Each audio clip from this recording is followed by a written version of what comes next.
1 minute at a time. I was blind, but now I see. Working jobs we hate, so we buy shit we don't need. Ideas are grateful. If you had one shot, everything I'd ever read, heard, seen was now organized and available. Now you fucking khakis. Life moves pretty fast. The Biohacking Secrets Show. Joseph Cohen, welcome to the Biohacking Secrets Show. Thanks for having me.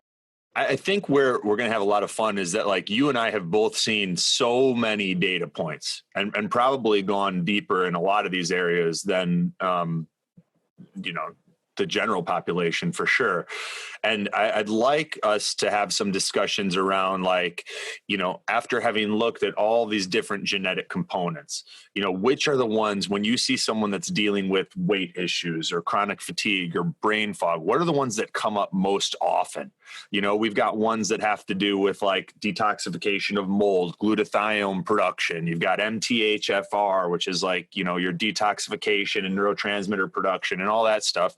And then, I'm APOE E4. So I'm curious, like, which of the genes, if you could only pick three, are the ones that you feel drive most instances of suboptimal health?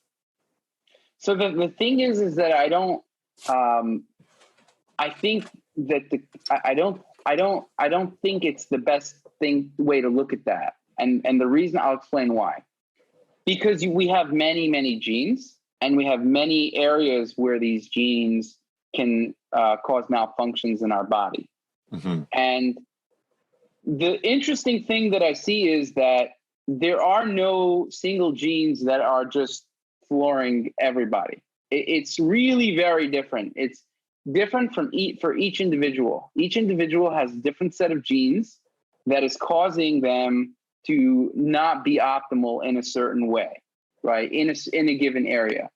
There is no such thing as the top three genes for just general, like very, very general. Mm-hmm. Okay. So, like, you don't see something where, because one of the things that I've noticed is, like, if someone's dealing with mood issues, energy, a lot of times there's a high correlation with, like, MTHFR, at least expression of that, right? So methylation is one thing, but there's a lot of genes that actually are involved in methylation. MTHFR is a gene that has an impact. It is an important gene. It can cause different issues. But you could find that a lot of people with very serious issues, like most people with serious issues, don't have, two of these variants, right? Mm-hmm. Or, for example, you can take methylfolate and then not notice any difference, right, for example, because it's not, the issues are not based on one gene, unfortunately. Now, okay, when it comes to your genes, it is important to know if you have MTHFR. It's important to know if you have ApoE4, right? Because if you do have MTHFR, you want to, you want to make sure you're getting enough folate. It's harder to get folate, especially you want to make sure you're getting enough dietary folate and also supplemental folate. So for me, it's important to know that I'm homozygous, that I have two of the bad MTHFR variants. But I can talk about, like, specific topics and certain genes that are related to it. So, for example, when it comes to, like, lectin sensitivity, right, the cannabinoid 1 receptor is the most important gene related to that. Okay. So would, like, taking a CBD or a THC product be helpful for someone with lectin sensitivity? Very helpful, yes. So okay, that's an example where, if someone's lectin sensitive. I didn't know that to be the case. I'd never heard that. It's the first time I've heard it. Yeah, but through my genes, I was able to figure it out that lectin sensitivity comes from the cannabinoid 1 receptor. And I was able to see that a lot of people with those issues have the cannabinoid 1 receptor, negative variants of those. It's basically equal to MTHFR. You see a lot of kind of people with health issues, they have two of those variants. But again, a lot of people don't.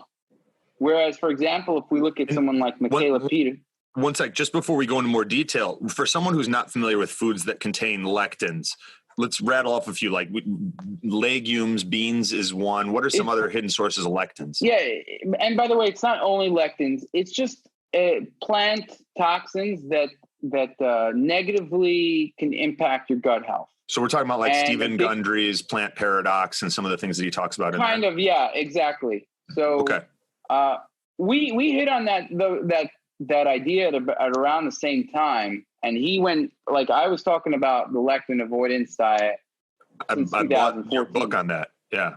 Yeah, that was since 2014, and Gundry became famous in like 2017, right? So it was way before Gundry, and the fact, but the truth is that the area where I disagree with Gundry is that he's trying to make it seem like this is the problem for everyone. But guess what? Like, I've had a lot of clients, and the people who didn't have these genes, the CNR1, the cannabinoid 1 receptor genes, they didn't really notice that much of an impact going on the diet. So I had very different clinical experience than he had.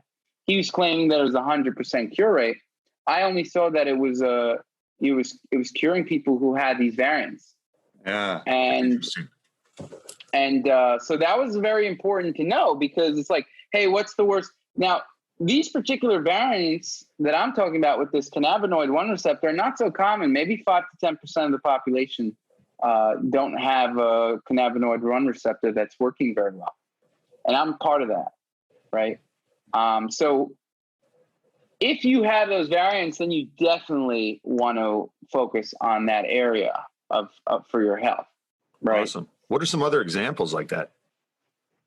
So, let's see. So, I mean, it depends. It really depends on the topic. But if we're talking about, like, let's say gut inflammation, you'll find like variants related to the Th1 pathway. To be honest, like interleukin 18, you could find different inflammatory cytokines that are elevated. IL-23. These are kind of like part of the Th1, Th17. And you might also find some, which is sort of like immune related, right? So you're almost saying like a lot of gut inflammation is like a form of autoimmunity. Right. So I'll give you an example. Like, some of my genes relate to IL-12 and IL-18, which are Th1 inflammatory cytokines, and also IL-23, that's Th17. I also have a few HLA genes and things like that. And so, that can have an impact for sure. Okay. And so let's say someone wants to use their genetics to improve their immune health and their performance. Like, what are some examples that you've seen and some things that they could, some of your work that they could piggyback in order to get better results? Well, so performance is a very broad category, right? Mm-hmm. The scientific studies don't really research performance per se. Yeah. They might look at athletic performance, but that's a little different than some other kinds of performance. Yeah, let's say energy production and cognitive function, if we're going to like hone it in. Right. So cognitive function is a very different ball game for performance, and that has a bunch of genes related to it, right? That has quite a lot of genes. And then, for example, let's say thyroid. If you're having thyroid issues, that's very important for energy, right? So that we have a thyroid report on that you could see. The STAT3 pathway could be very important for that. That's like number one for me. Again, that's the STAT3 is Th1, Th17. And again, you got to look at, for each category in SelfDecode, you could look at what are the top genes that are affecting you, right? Instead of like, hey, Joe, tell me what's the top genes. It doesn't work like that. It's the top genes for you, which is very different sometimes. Mm-hmm.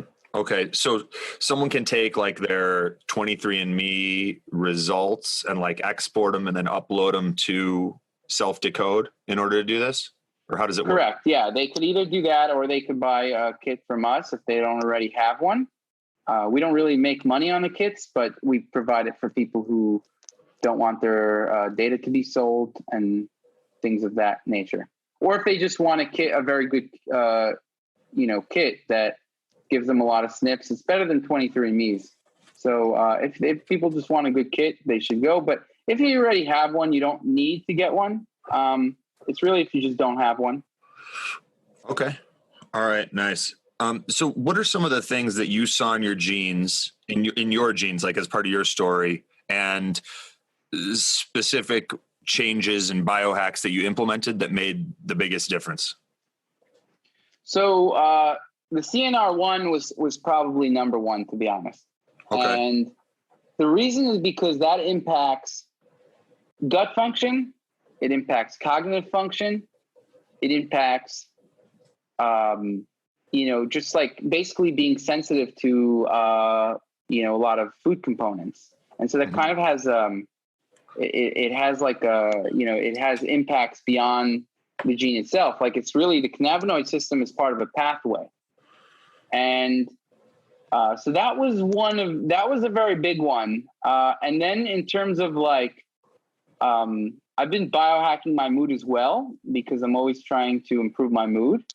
And for that, BDNF was very important for me. Okay. So brain-derived neurotropic factor? Yeah. And some acetylcholine genes were important for, let's say, brain function. And so, and then, for example, detox, there was a detox gene, PON1, that was very important for me. I wasn't able to detox plastic-based toxins very well. And every time I ate fish, I got brain fog, right? And it wasn't because of lectins, because fish doesn't really have lectins. And so I knew something else in here. And so then that led me to take activated charcoal, which basically got rid of any kind of issues after eating fish. And out of curiosity, did you wonder if it was heavy metals with the fish? I did. And so, of course, I did, right? And I took every known chelator with fish, and it didn't help one bit. Okay. So that's how you know this is like not a placebo effect. Because if I would have had the placebo effect, my big assumption was that it's got to be from heavy metals, right? Right. And so I'm like detoxing heavy metals.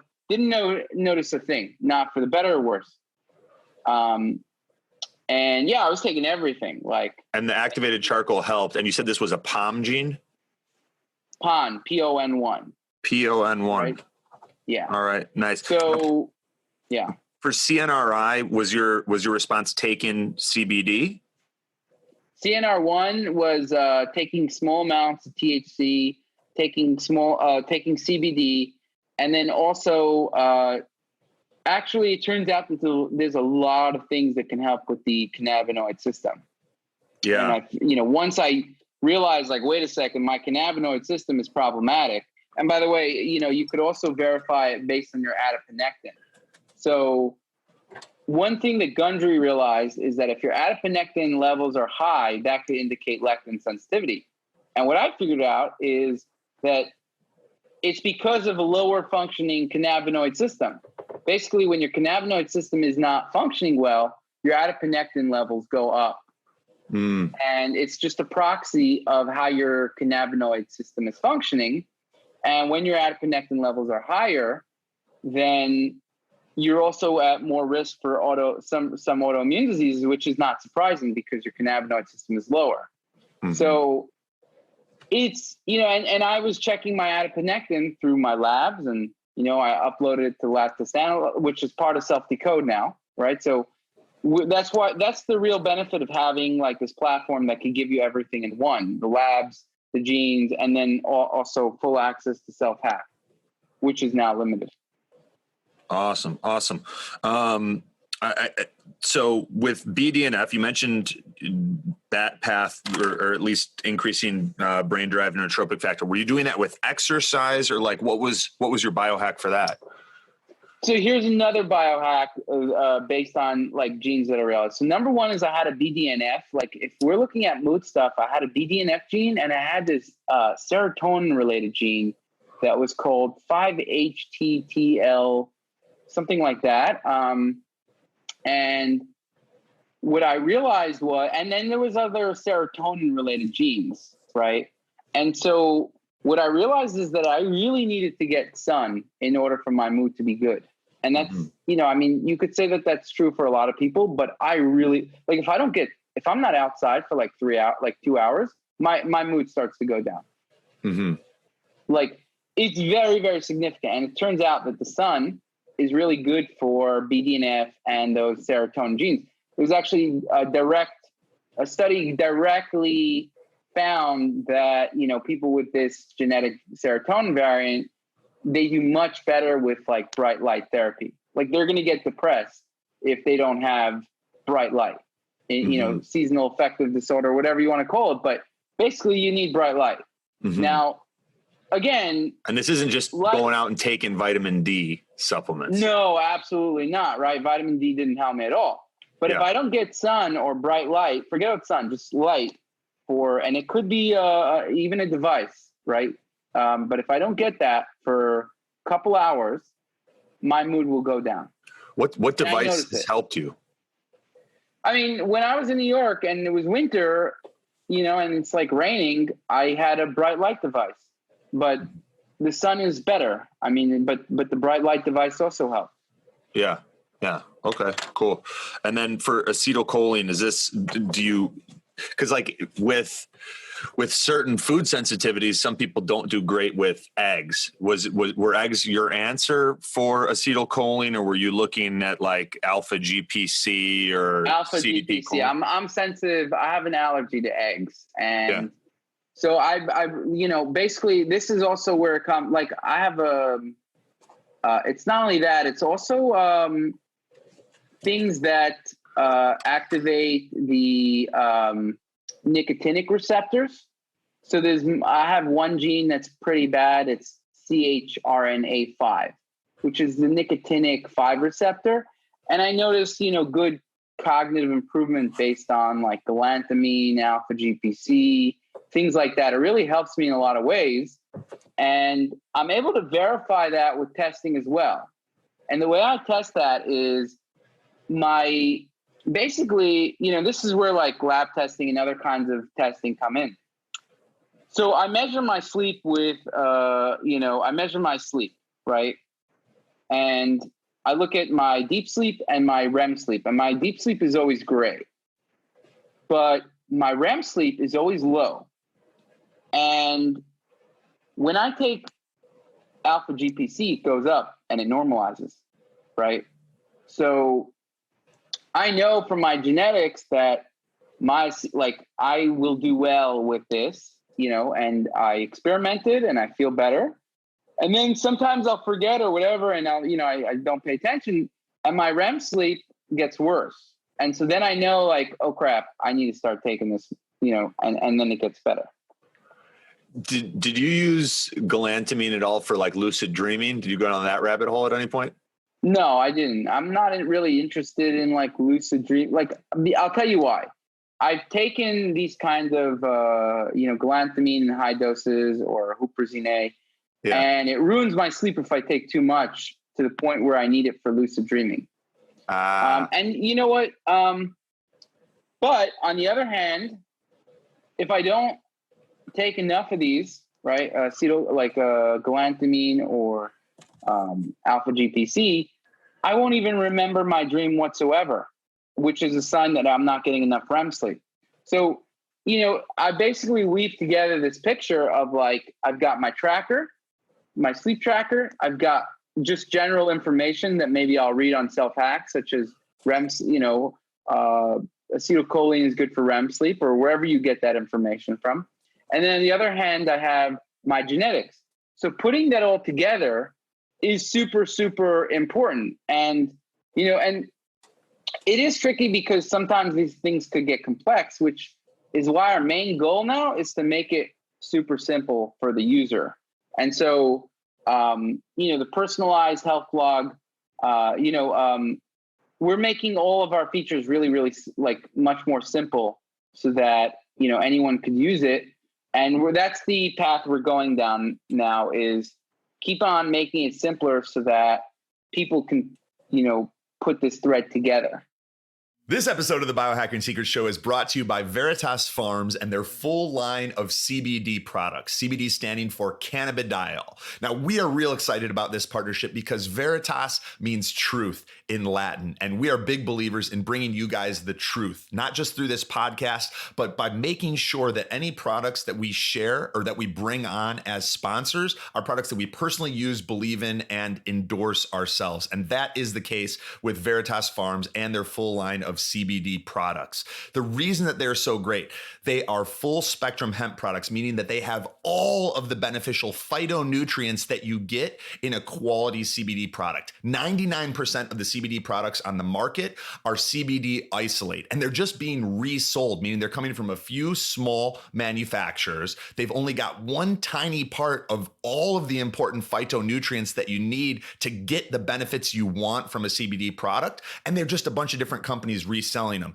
Veritas Farms is vertically integrated, meaning they own the farm. They ensure that there are no pesticides being added. It's organic, and then they control the entire process from harvesting to extraction until that product ends up at your door. That's what I love it. It's kind of like farm to table, but for CBD. And the benefits that I've noticed, my sleep is better. I feel like I get a deeper, more restful night's sleep. I'm less stressed. I never have periods of anxiety. I feel calm and focused throughout the day. And it even decreases inflammation when I have flights or other things where inflammation is an inevitable part of life. You take a little extra CBD and it can be very helpful for stress, anxiety, sleep, and that inflammation. So if you guys want to check it out, we've arranged a 15% discount for you guys. To get that, you can go to theveritasfarms.com/biohacks. I'll spell it out. THEVERITASFARMS.com/BIOHACKS to save 15%. Check out the Veritas Farms CBD. You guys are going to absolutely love it. For someone who wants to take a deep dive into their genetics and use that to, let's say, lose weight, improve their brain function, immune health, whatever, what's like the 1, 2, 3 steps that utilize some of the products and services that you've created? So number one, there's 2 ways. Basically, there's a bunch of ways to go about it. Number one is you want to understand the subject to some degree. Like you could read some self-hack posts about it, right? You could, like, if you're going to take a supplement, read a self-hack post about it. That's like one part of the process, but that's not personalized, of course. So you want to see where your issue is, let's say with regarding weight or regarding cognitive function. You would go on the SelfDecode and you would download a report and also go to the SelfDecode blog. The report is going to give you a prioritized list of recommendations that you should start biohacking, experimenting with. And the blog will also go down and give you a deeper dive. It'll list the top genes. The report also does this, but the blog does this as well, it does it a little better actually than the reports, but it allows you to, you could pick from a list of a bunch of topics, and it'll show you the top genes that are, affecting you. And so I could show you, for example, should I share my screen or no? Yeah, let's do it. And then we'll just describe in detail what we're looking at for the people who don't have video, but we'll have video posted too. So my screen, my oh yeah, I got it. Sharing. I don't know why it does that. Okay, try now. Okay. So let's say we look at brain function, right? Mm-hmm. Look what gene comes up first. Does this acetylcholine receptor gene influence your overall cognitive ability? Mm-hmm. Right? And then if we look at, and so it gives you this face of like, you can learn more about it. You'll learn more interesting information. And then you can look at the recommendations. Hey, look what shows up, right? Mm-hmm. And it shows you like how this has to do with the gene, how it improves it. So like, galantamine, this compound is believed to stimulate acetylcholine by activating these receptors and inhibiting acetylcholinesterase, yada, yada. You can learn more on self-hacked about this. So basically, and this one's written by a neuroscientist. Basically, like this is, and then you have these personalized summaries here, right? Based on, maybe associated with reduced cognitive performance. and then read more steps on how to counteract it, whatever. Now, if we look at like, you know, and by the way, my CNR1 gene also comes up here, right? Yeah. And does this let you, like, if your primary focus is weight loss, right? Does this take your genes and then what your primary focus or desired outcome is, and then tell you which genes are interfering with that goal? Yeah. Right. So this is, I just clicked on weight here, and these are the top genes that are, you know, let's say increasing my weight. There's like 55 genes, 50 to 55 genes that we have on weight. And these are like the top ones. Now, everyone's going to have this looks a lot nicer than when I did it a couple of years ago.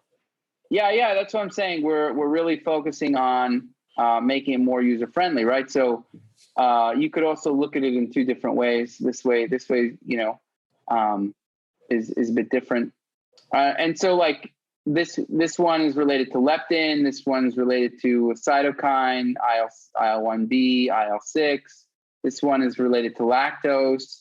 UCP1 is this heat generating gene. You probably heard of it, related to the mitochondria.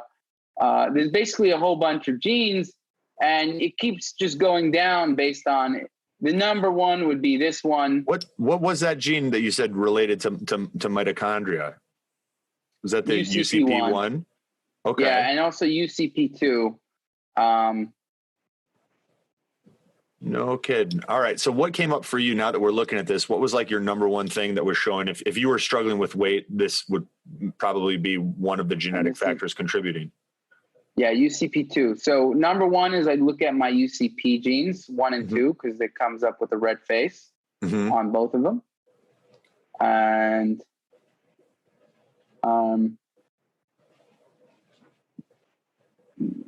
you could also, so UCP1, leptin could be an issue. The circadian rhythm, because I have a clock gene here. And then some of them that I don't even know offhand, but I would read about it. But my issue isn't weight, so I don't really care, to be honest. Yeah. I just know that a lot of people do care about it, so that's why we have it. But basically, like, if you don't have an issue that you're trying to solve, then you don't need to read about this topic, to be honest, right? Like, it's only if you have a problem. You don't need to look at that's why I'm telling you, like, top 3 genes is irrelevant. Like, depends what your issue is. I have a lot of gut inflammation naturally. I mean, I've overcome it, but I'm just saying, like, genetically. And so I want to really look at all these gut genes. And this is the one I'm talking about. HLA comes up. JAK2 is part of the STAT3 pathway. So it's a Th1 gene. This is Th1 gene.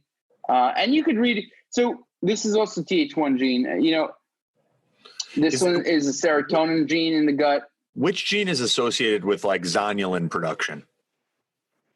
Do you know? There are some genes, but it doesn't really, you know, you could have gut inflammation that basically zonulin is something that is downstream. It happens after the gut inflammation occurs.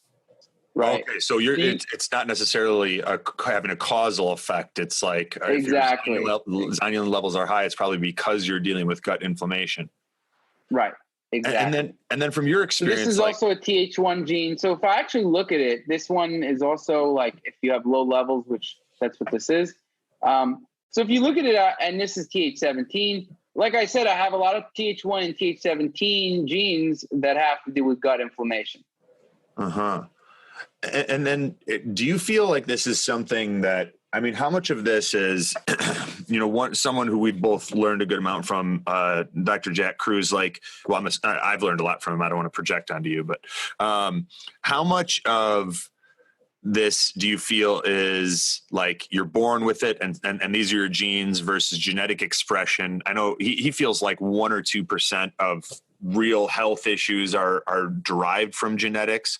And then there's other people that believe, like, you know, gut inflammation is something that could be it could be like a nature situation where you're just exposed to too much Wi-Fi and it's degrading your gut barrier or compromising intestinal integrity. Like, from what you know, where do you stand on that? And how much is nature versus nurture and expression versus not expressions? Yes. Number one is we're all about expression, right? And that's the reason why you could change these bad genes. You can make your body function. You can cater to your weaknesses in your body in order to, you can inhibit a protein, you can increase gene expression, you could do a bunch of things that counteract the negative effects. So I'm all about gene expression, just to be clear, right? I'm not saying these are your genes and you're done, right? Jack Kruse is talking about, genetic expression is more important, and I'm on board with that, right? That's why we have SelfDecode. If these were fixed and you couldn't change anything, then what's the point in giving the information to people, right? So number one is, gene expression is very important, and protein expression, and, just inhibiting different proteins or increasing the proteins, whatever, depending on what the situation is, it's very important. So I'm on board with that.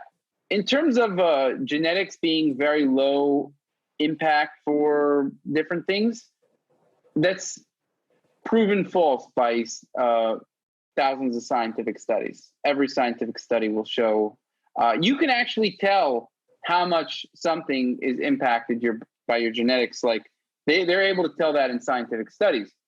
And weight is something, for example, that actually has a big range. It could be 20% to 80%. And you don't have to listen to me or Jack Kruse. Just I've had, thousands of clients. Like, I know that somebody's coming to me and saying, I can't gain weight for the life of me. And someone else is saying, I'm 400 pounds. I can't lose weight for the life of me, right? They're both unhealthy, maybe, right? They're not doing the right things that they need to be doing. But why is it that one person can't lose weight and one person can't gain weight? Mm-hmm. Obviously, they have different genetics. Like when it comes to me, my gut issues are genetic. My whole family has gut issues. Like my mom had gut issues. It's all from my mom, and she got it from her mom. So, it's not a coincidence that, does everyone's mother and grandmother have gut issues? No, right? It's not a coincidence that these things are, they're definitely passed down. That you could see very, very clear. Mm-hmm. And she has thyroid issues. She has autoimmune issues. And this was genetic. My dad didn't have these things, even though he was less healthy than my mom. Mm-hmm. He was around Wi-Fi, everything, right? Mm-hmm. So obviously he had different issues. He actually, he died at 66 and he had different issues, but none of the same issues as my mom had, or it was just very, very different. And they just had different genetics. And, I got more of my mom's genes when it came to gut malfunction. And it's just 100% clear to me that there's a genetic root to this. And even if I'm looking at, lectin sensitivity, some people are not sensitive to it and some people are. And, one reason why I, stopped listening to Jack Kruse is because he was giving generic advice that didn't work for me. Just plain and simple. It was not working for me.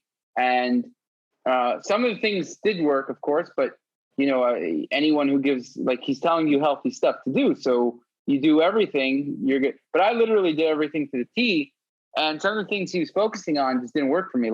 He's I stayed away from all Wi-Fi. I lived in this place in buttfuck nowhere.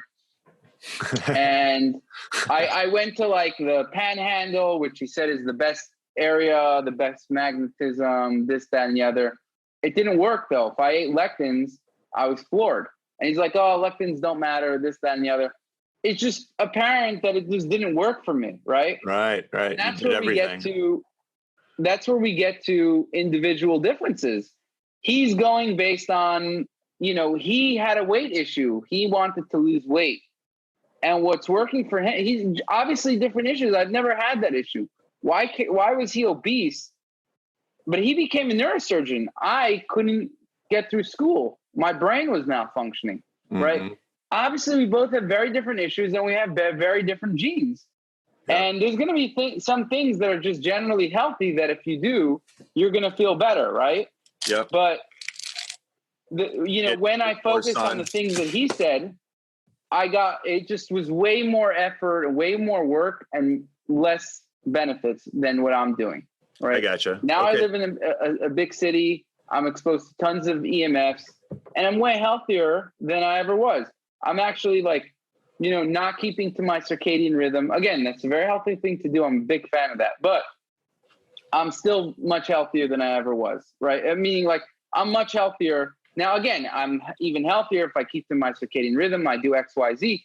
But the fact is that there's some things that are that are more important for me that he says are not important, and it's just not true. Like, bro, I know how I feel. I got you. Yep. Okay. Awesome. Let's pivot a little bit to some of the labs and how often you get your labs done. What are some of the labs you order that most people don't order that you believe are important? I mean, how do you plug these things into Lab Test Analyzer, and what type of results do you get from that? So Lab Test Analyzer now is part of SelfDecode. So I'll just show you this. Let's see. So if we go here, so you see if I click on Labs, it brings me to Lab Test Analyzer. Now, and this is part of the SelfDecode ecosystem.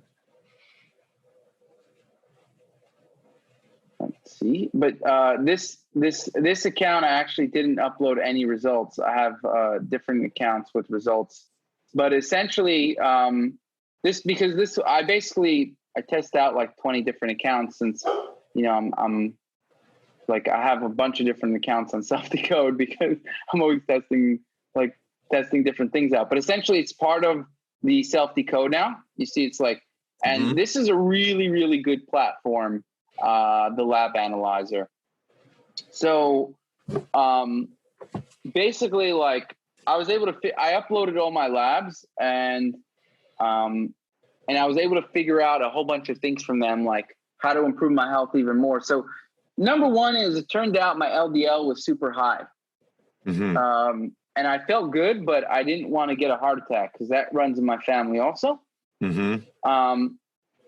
And or just cardiovascular disease in general. Now, it is, LDL cholesterol, like if you have your ApoE4 gene, by the way, you really want to measure your LDL cholesterol. Right. Like some people will say, no, it doesn't matter. For you, I'm going to tell you it matters a lot. Yeah. Like they found that when you reduce your LDL cholesterol, most of the impacts of ApoE4 are negated. That's good to know. Just by the way. Yeah. Yeah, I appreciate that.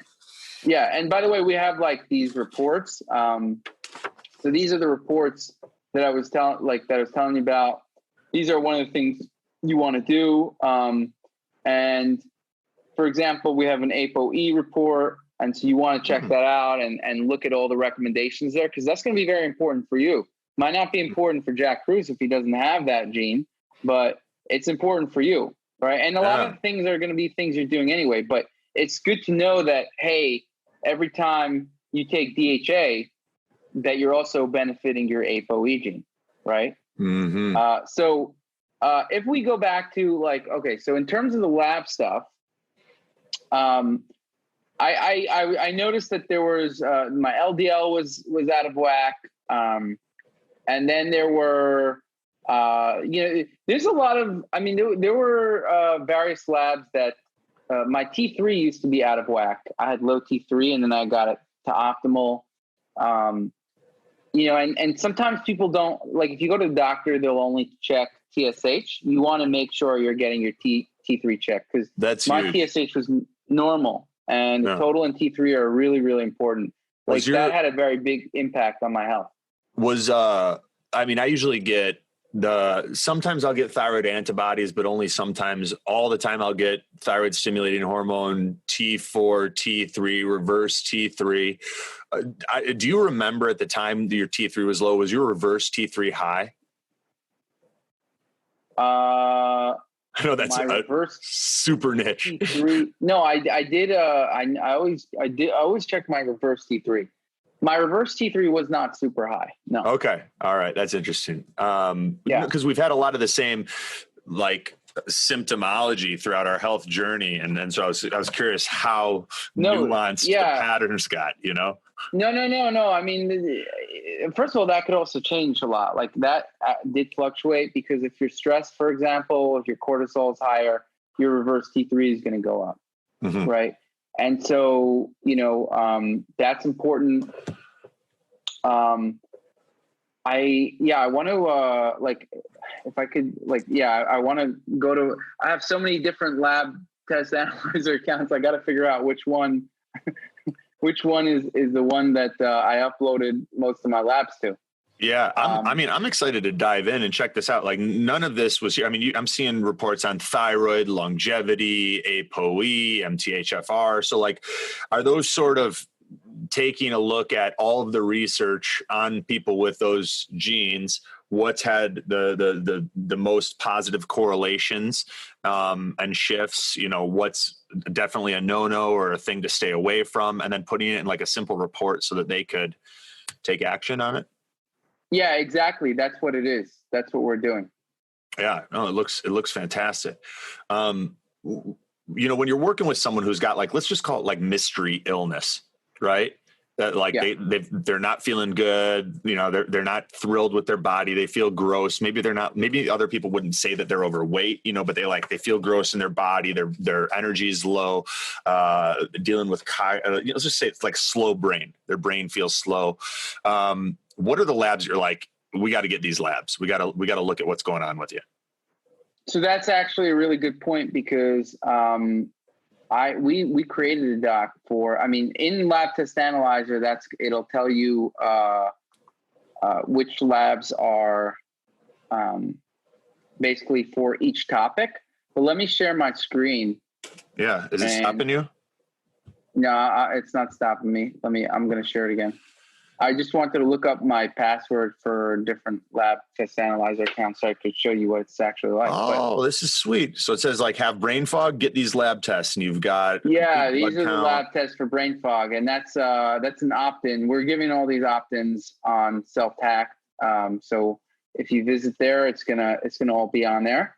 But nice. I could show you for this one. Yeah. These are some of the basics that you want to do, right? Mm-hmm. And brain fog is very broad, by the way. So it really, you want to test a lot of different things. Yeah. Right? What are some other, I was actually thinking about this earlier. What are some other words? I hate saying brain fog, but I don't know what a lot of people identify with. It's like my brain's slow. I feel like I don't remember things. Cognitive dysfunction, cognitive impairment. Yeah. But it's just non-optimal cognitive performance also. Yeah. But I'll give you an example.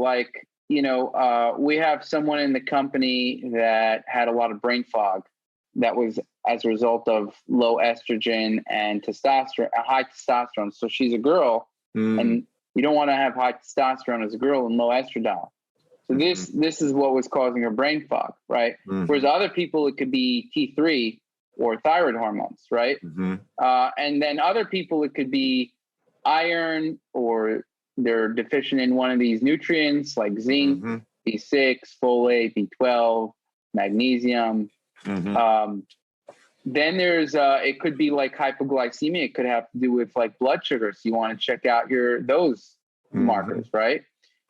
It could have to do with the limbic system health. So you want to check out your blood pressure. If your blood pressure is low, your heart rate variability. These are also good measures that can indicate why you might have brain fog, right? Mm-hmm. If your blood pressure is low, not enough oxygen is getting to the brain. And then there's, nutrient deficiencies.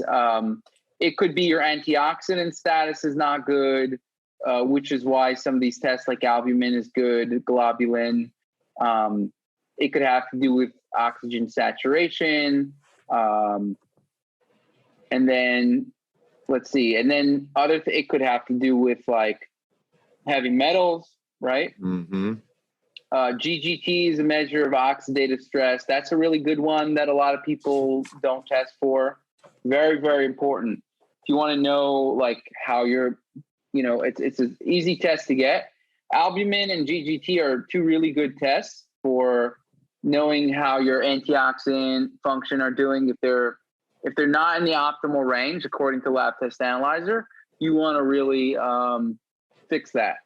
Uric acid is also a good one. You don't want it to be too high, but you also don't want it to be too low, right? And you want it to be in the optimal range. You got to check that out.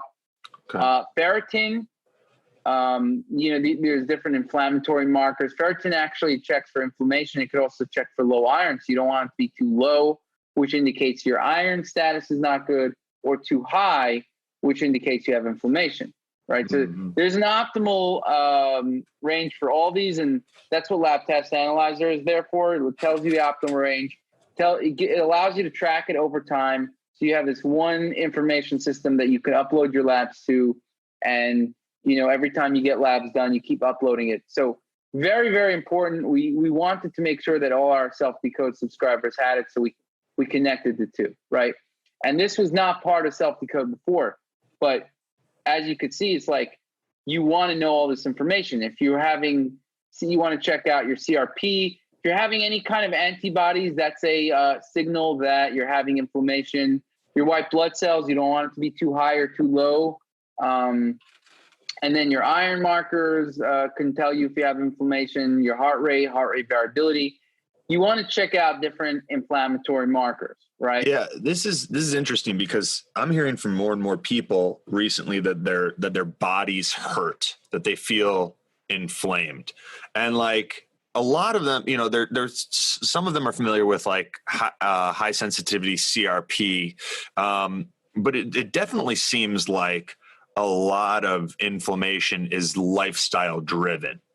But it's sometimes hard. That is true. But it's hard to identify like 100% true. What it is. Like, so when someone comes to you, let's say if you were to think of everyone that's come to you for inflammation, like what are the recommendations that you make most often? Again, what I do is no like recommendations most often. What I do is you got to check their genetics. You got to see like what is the inflammation is causing what, right? What are their issues that they're trying to fix? But you also have to check their labs. So I'll get all these labs checked, for example, and if none of these are really showing, not much actually, to be honest. I mean, yeah, it could cost like $1,500 for all of them. Yeah, and who do you like to get them through? Some of them you could get free from insurance. We're actually going to be selling labs, and we're going to be doing it in a way that you could like find the cheapest prices for them. That'd be cool to just be able to say, pretty cheap. I want all these. You get the labs, and then you upload them all right to. They automatically get uploaded. So right now you have to like upload it. You basically just upload a PDF of your labs. Okay. But we want to make it a seamless experience where just like the genetics. Right, you get your genetics, it's automatically uploaded. You don't have to do anything once you submit your kit, right? Yeah. Same with the labs. Like you get your blood drawn, and then it automatically gets uploaded. It's a more seamless experience. But even not, you just upload a PDF. Really, it takes the vast majority of PDFs. Like if you get a PDF by a doctor, it'll take it. And a lot of them are covered by insurance, like the basic stuff, the CBC, comprehensive metabolic panel. Now, again, if you're doing some basic stuff, you want to make sure that and nothing's coming wrong, you want to keep doing more. But I would say the ones that I named are pretty basic, to be honest. Homocysteine is very important. Again, it could be methylation is causing the brain fog. So you want to check stuff related to methylation. And obviously, you want to check your genes related to methylation. We've got an MTHFR report. And you guys take organic acids tests too? We do, yeah. We take everything. All right. I'm going to, later today, when I'm done with podcasts, I'm going to... Really? All right. I'm going to upload some labs. I'm going to come back in today. I'm going to upload some labs and my genetics and screw around in here. This is pretty cool. Yeah. And if we don't have any lab, you just email us and we'll add it. Damn. All right. So we have a guarantee that we add any lab you want. Fantastic. And then how does SelfDecode really differ from some of the other companies that are out there? Oh, it's very different. So it's different in a bunch of ways. For example, there's no website in the world, there's no company in the world that has a personalized health blog. So like every blog you're reading here is personalized to you. You know what I'm saying? Like, you get, you get your personalized SNP table, you get a personalized gene summary, you get your personalized recommendations. So there's no blog out there that is personalized like this. Number one. Number two is there's no health reports, DNA wellness reports that is personalized like this. Like we have the most comprehensive reports out there, and they give you a prioritized list of recommendations. Nobody does that really. And then not only that, we explain why the recommendations are good for you rather than just saying, take this, don't ask us why, right? Mm-hmm. So giving recommendations, explaining why we're giving you the recommendations. And you link to studies too. Everything's linked to studies. Yeah, seen a COVID-19 DNA wellness report? Yeah, so this is based on, there are some genes that make you more susceptible to COVID. Like, as you know, I mean, a lot of people can have no impacts from COVID, or the flu for that matter, right? Some people can get the flu and not like feel it, right? So it's just different infections people can get and not really experience a lot of issues from it. And COVID is one of them, right? And so I know you're like not a big fan of COVID. I got nothing against COVID. I don't know. The truth is, I don't know your nuanced position on that. But yeah, my position is that it's an infection. You know, it's an infection. There are people dying from it, and there's people who die from the flu and respiratory infections. Actually, respiratory infections are one of the top 10 killers before COVID, right? Mm-hmm. So, and that's actually what my dad died from. So it's a serious thing, just respiratory infections. And I know that firsthand. So, and COVID is one of those things where some people, my whole family got COVID, by the way. You got it as well? No, I did not get it, but everyone in New York got it. I'm not in New York, right? So this was like an epidemic in New York. Like everyone got it in like New York City, right? Mm-hmm. I mean, not everyone, but a large percentage of the population, especially like, Jewish people in New York. And so my whole family got it, and, there were very big differences between them. Some people didn't really like notice it. My brother said it was the worst sick, like infection that he ever got. Right. Yeah. Tested positive. Like he could barely breathe. He was like, had a hard time breathing. And where some other people, it was like, yeah, it felt like a flu or whatever. I had a cousin who got, like, I know literally like 15 people who got it, 20 people. And, some people, like I had a young cousin who got it, him and his wife. He had a cough for like 2-3 months, right? But some other people didn't. Like, I know somebody who got it that didn't even notice they had it, right? So it's a crazy thing, this COVID. It's like the spectrum of responses is crazy, which means that it has a lot to do with your genetics, to be honest. Yeah. Yeah. And they did find genes related to it. And I'm actually at risk for those genes that they found. So, but there's things that you can do about it, right? It's like, I'm not a believer in lockdowns and shit, or like, I don't like wearing a mask, like those are things I 100% agree with. Yeah. So I'm not doing the whole mask bullshit. I mean, maybe if I'm in like a crowded area and indoors and there's like 100 people like breathing down my neck, maybe, and like one person is like sneezing, right? That's when, and coughing, like that's where maybe I'd wear a mask. But otherwise, it's like, I'm never wearing a mask outside. It's just not happening. Yeah, it's pretty nuts. But yeah, I mean, in this DNA wellness report, you break down which genes make someone more susceptible to COVID, and do you have recommendations? We also break down we also break down not only COVID. We don't only want to focus on COVID. We wanted to focus on respiratory infections as well. Mm-hmm.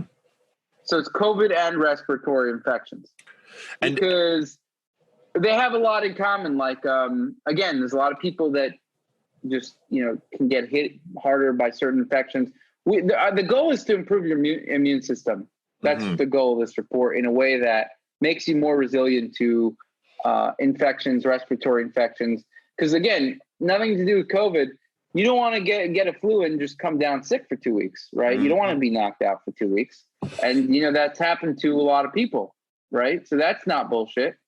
Sure. COVID, it's not bullshit that a lot of people get sick from COVID, but, the answer is like, take care of your health and start improving your immune system and shit, right? Sure. Don't lock yourself in a room all day. Yeah. And not get sun or just be afraid of the world, right? That's really not the solution in my mind. Like, we can't hide out. I agree. And my position is COVID's something that's affected a lot of people, many families. We've lost a lot of lives, and lives lost under any circumstance is an unfortunate occurrence. I think in many ways it's also a bit of a misdirection for the real catastrophic number of lives that will be lost from the 40 million people that are out of work, the depression and anxiety. I'm in agreement. And that's why I think we gotta live like normal. I'm in agreement with you there. Yeah. And I think there's a lot of evidence suggesting that it was a man-made virus. And that could be. I haven't really done the research there, because for me, it doesn't make a difference. It's out there. Yeah, exactly. I'm not the president, and I'm not my job isn't to figure this shit out. But some people who are curious, they can do their research, whatever it is. I know, it's not clear cut. I don't trust the WHO on the WHO on whether it is or not, but for me, it doesn't matter. It's out there. And you make your own. We all make our own decisions, right? What if there was one supplement or herb, whatever, in that category that you would recommend for someone that wants to boost their immune health? You've seen a lot of studies on immunity.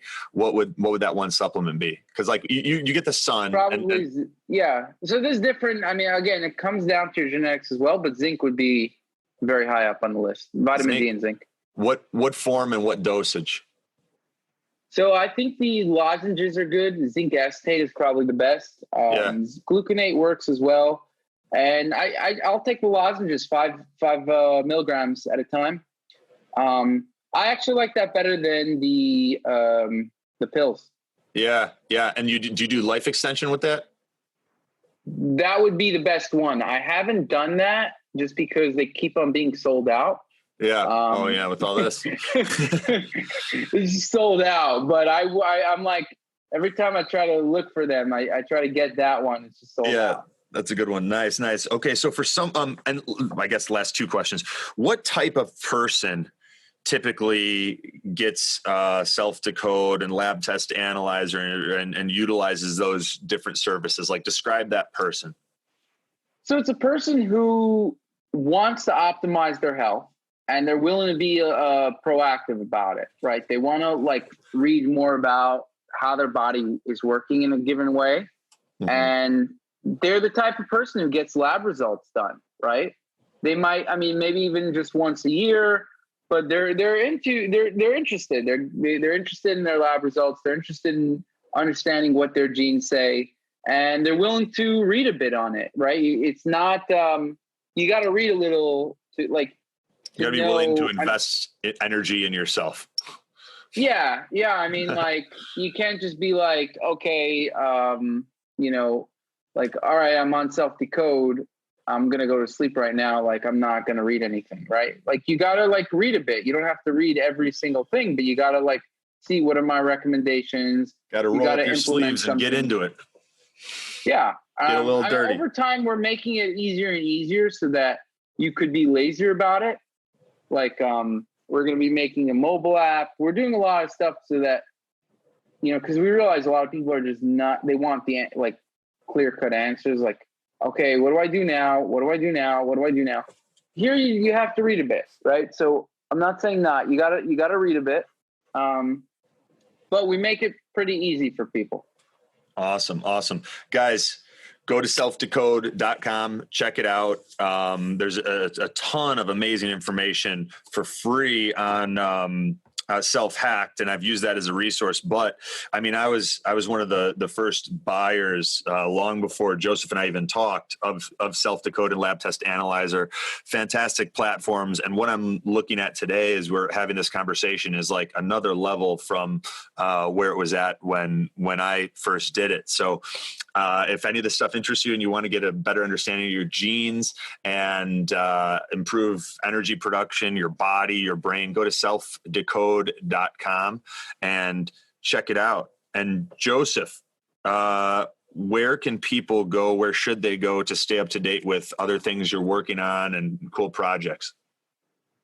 So, I mean, SelfDecode is the main project that, I mean, that's the project that I'm putting my heart and soul into now. And we're taking it to the next level. So that's really where you want to go.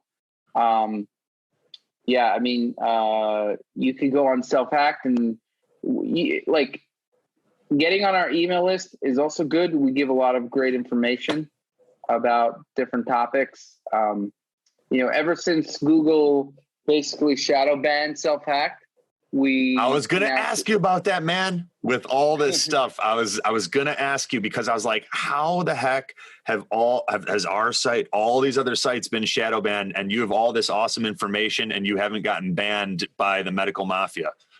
No, we have. Yeah. All right. Yeah, no, we've gotten banned by the medical mafia. How'd you know that happened? I mean, we should have like 20 times the level of traffic than we have. Yeah, or 30 times. It happened to us too, for sure. I mean, we just. Oh no! I mean, it's like we did everything also that the medical mafia told us to do, like in terms of like, you know, all the SEO stuff. We have medical reviewers on every post. Like we literally like really shaped it up. It's because they're didn't help one bit, by the way, zero. Yeah, no, I mean, I was. The medical mafia basically says that if you're not like part of the medical mafia, no matter what you do or what you write, you're just not going to be inducted. Like you gotta join the medical mafia. You can't be outside the medical mafia. And the medical mafia. We said medical mafia about 100 times in like 3 minutes. But the medical mafia we're talking about the organizations. You guys know the organizations. Some of them you may even believe have your best interest in mind. They don't. They want you to die a slow, expensive death where you're eating their pills until the day your body starts to slowly break down and die. Right. So basically, like all these companies that have partnerships with pharmaceutical companies, you know, you might think WebMD is one company. They actually have like 15 different big sites, right? So does Healthline. They're big corporations. These corporations. It's not one site. They're billion-dollar corporations. Or there's the hospital system, which is part of the medical mafia, or you have the government health, which is part of that. Mm-hmm. But you're not going to see any other health websites come up if you do a Google search. Mm-hmm. It's not happening. Now, can people have you looked to see if someone were? I mean, I guess they could just go straight to your website. That's the answer. I mean, this is. Have you done anything? I mean, I'd looked into like London Real, Brian Rose. All his stuff got shut down, and then he created a platform that couldn't be. Wait, the London Real guy got shut down? Oh yeah. Well, not necessarily a medical mafia, but you know, some other mafia.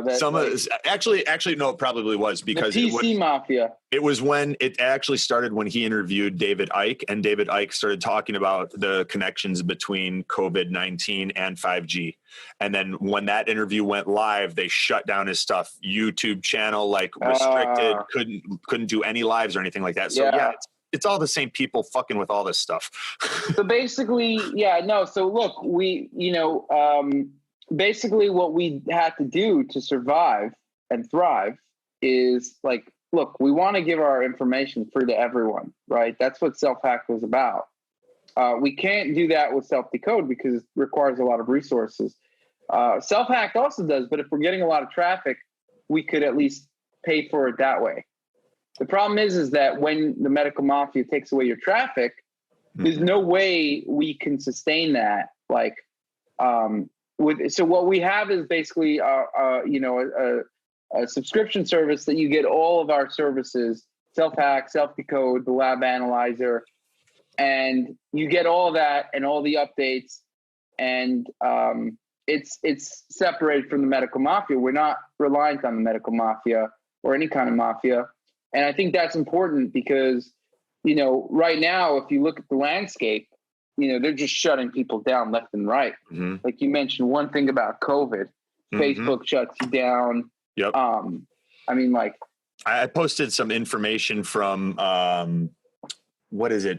I forgot the name of the book, but it's like the Invisible Rainbow, I think, that shows the connection between all of these pandemics, not all of them, but many of the pandemics throughout history, and an increase in the EMFs that were put out, from radio waves and 5G. I think I saw that from you. Yeah.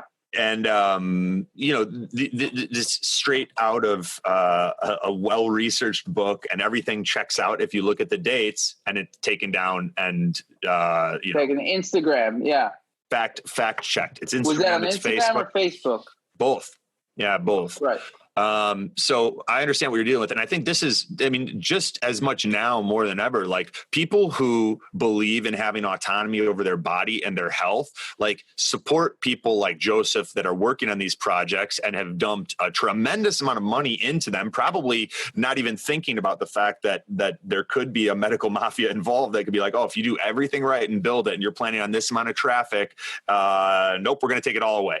And then you got to pivot and do something else. So he's pivoting to try to do more stuff and put out more information to help you guys. And if you feel called to support him at SelfDecode.com. Joseph, it's been a fun conversation, man. I appreciate you. It's been a pleasure. Thanks for having me.